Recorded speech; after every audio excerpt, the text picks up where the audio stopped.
Hello everyone, good morning to all of you. Welcome to Madhavan's blog. কেমন আছো সবাই? আশা করি সবাই ভালো আছো। তো আজকে ব্লগটা আমি দেখো বিছানা গুছাতে স্টার্ট করলাম। ভাবলাম আর বসে থেকে লাভ নেই, তো শুরু করে দিই ব্লগটা। তো এখন সময় হলো 9টা বেজে গেছে। আর ইদানিং প্রচণ্ড ঘুম থেকে উঠতে দেরি হয়ে যায়, জানি না কেন। রাতের বেলা ঘুমাতে দেরি হয়, তো সকালবেলা ঘুম থেকে উঠতে প্রচণ্ড দেরি হয়ে যায়। আর উঠে দেখি একদম রৌদ্রের তাপ, তো কাজ করতে একদম ইচ্ছে করে না, কিন্তু করতেই হবে, কিছু করার নেই।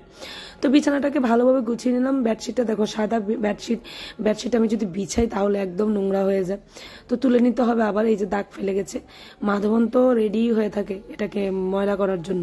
আর ওইদিকে দেখো আমার হাজব্যান্ডের ঘরে চলে গেলাম, ওর বিছানাটাকে বেড কাভারটাকে একটু চেঞ্জ করে নেব।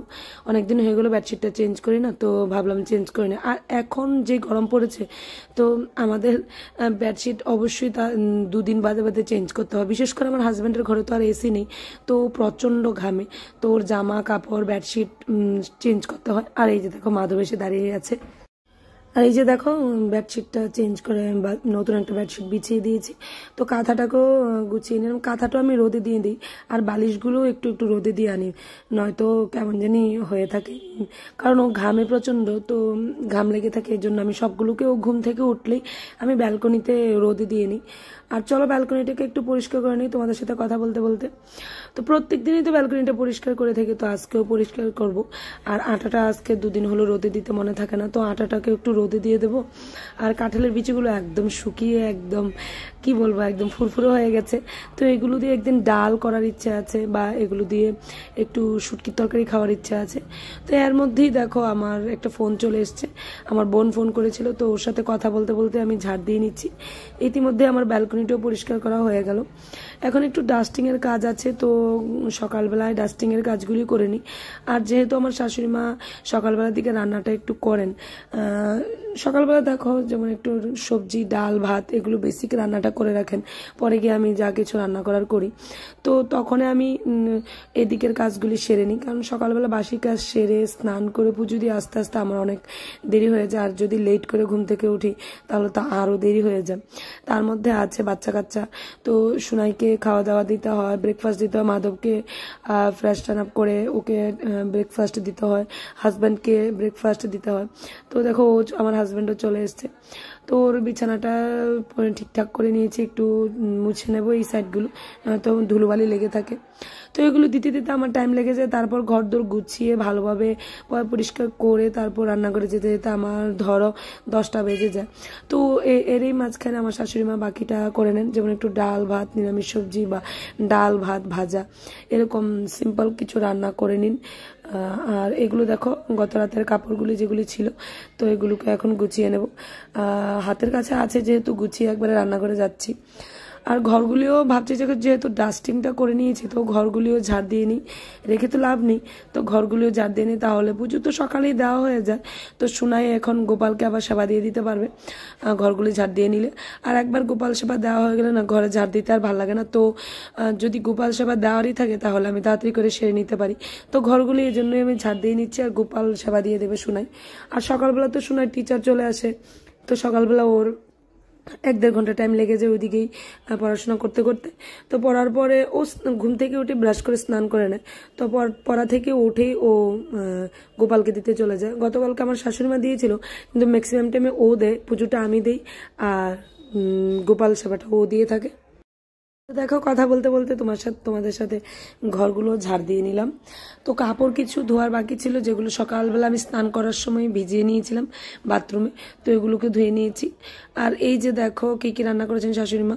প্রচণ্ড ঘন হয়ে গেছে মসুর ডালটা, এটার মধ্যে কুমড়ো ভেজে দিয়েছে, করলা ভেজে দিয়েছে, শশা দিয়েছে, ঢ্যাঁড়স দিয়েছে, দারুণ হয়েছিল, প্রচণ্ড টেস্ট হয়েছিল। আর মাছ নিয়ে এসেছিল আমার হাজব্যান্ড, কিন্তু আমি অন্য কিছু প্রিপারেশন হয়ে গেছে রান্নার, তো মাছের জন্য শুধু 2 পিসে ভেজে নিচ্ছি, একটা মাধবার জন্য একটা সোমের জন্য, কারণ আমরা খাবো না, অন্য কিছু রান্না করা হবে। তো এই যে দেখো আমি রান্না করে চলে এসেছি অন্য সব কাজ কমপ্লিট করে। এই যে মশলা রেডি করে নিয়েছি, কালো জিরে আর মৌরি, আর এখানে পেঁয়াজ কুচি করে নিয়েছি, কাঁচা লঙ্কা আদা গ্রেট করে নিয়েছি, কারি পাতা আর ধনে আর হলুদ লবণ গুঁড়োটাকে জল দিয়ে মিশিয়ে রেখে দিয়েছি। আর মেইন ইনগ্রিডিয়েন্টসটা হলো এই যে পেঁয়াজগুলো দেখো কিভাবে কেটে নিয়েছি। আজকে পেঁয়াজের একটা রেসিপি করব। এটা অ্যাকচুয়ালি আমি রাজস্থানি রেসিপি তোমরা বলতে পারো, আমি দেখেছি, তো এটা আজকে ট্রাই করব। তো আগে মাছগুলো ভেজে নিই। মাছগুলো ভেজে নেওয়ার পর দেখো আমি কড়াইয়ে তেল দিয়ে পেঁয়াজগুলো একটু লবণ হলুদ দিয়ে বসিয়ে দিয়েছি, একটু ঢেকে দেবো যাতে সফট হয়ে আসে। 50% সফট হয়ে আসলেই বাস নামিয়ে নেব।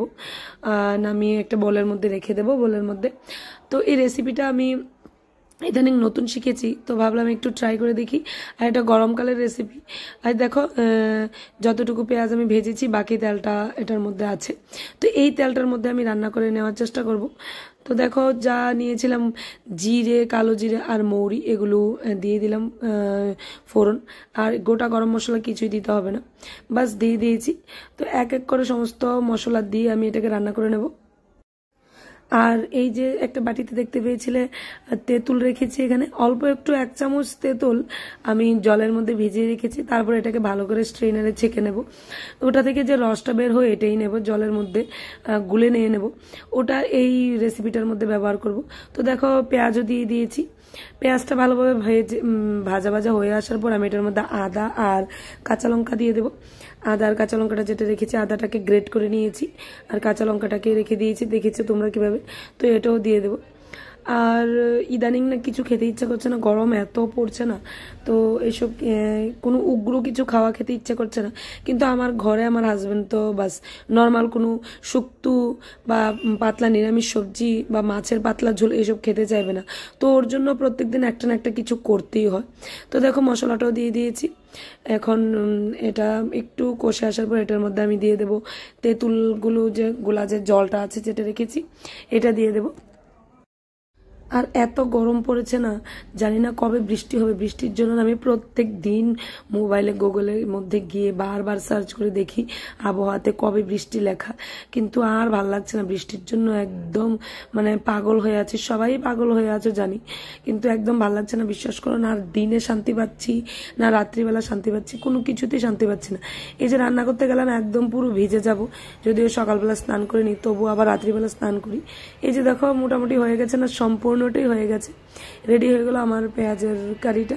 তো এখন বাসন কুসন কিছু আছে রান্নাঘরে, এগুলো ধুয়ে নেব। আর রান্নাঘরটা মুছে পরিষ্কার করে নিয়েছি আগেই, যেহেতু আমি এটু করব না এই পেঁয়াজের কারিটা, তো আমি আগেই আমার শাশুড়িমা রান্না করার পর বা আমি মাছ ভাজা করার পর এটাকে ভালোভাবে ধুয়ে মুছে রান্নাঘরটাকে ভালোভাবে পরিষ্কার করে নিয়েছি, নিট অ্যান্ড ক্লিন করে নিয়ে বাস এটুর কোনো ভেজালে যেতে না থাকে এরকমভাবে করে নিয়েছি, তারপর রান্নাটা করেছি। তো বাসন কুসনগুলি মেজে নিয়েছি। তো বাসন কুসন মেজে নেওয়ার পর রান্নাঘর পরিষ্কার করার পর দুপুরবেলা লাঞ্চ হয়ে গেছিল, 1:30 বেজে গিয়েছিল। তখন আমরাও লাঞ্চ টাঞ্চ করে নিয়েছিলাম। তো লাঞ্চ করার পর তোমরা তো বুঝে এই গরমে যা অবস্থা হয়ে যায়, তো সবাই একটু ন্যাপ নিতে চলে গিয়েছিলাম। তো আর কিছুই শ্যুট করতে পারিনি, আর ক্যামেরা ধরতেও আর ইচ্ছে করছিল না। তো এটা ছিল বিকেলবেলা। 1 কাপ চা করে সমস্ত কাজকর্ম সেরে 1 কাপ চা করে মাধবনকেও টিচারের বাড়িতে দিয়ে এসে 1 কাপ চা করে ব্যালকনিতে দাঁড়াচ্ছিলাম। প্রচন্ড হাওয়া দিচ্ছিল, ভালো লাগছিল। তো আজকে এতটুকুই, আশা করি ব্লগটা তোমাদের ভালো লাগবে। ভালো লেগে থাকলে প্লিজ লাইক করবে, কমেন্টস করবে অ্যান্ড শেয়ার করবে। তো টিল দেন বাই বাই, সবাই ভালো থাকবে, সুস্থ থাকবে।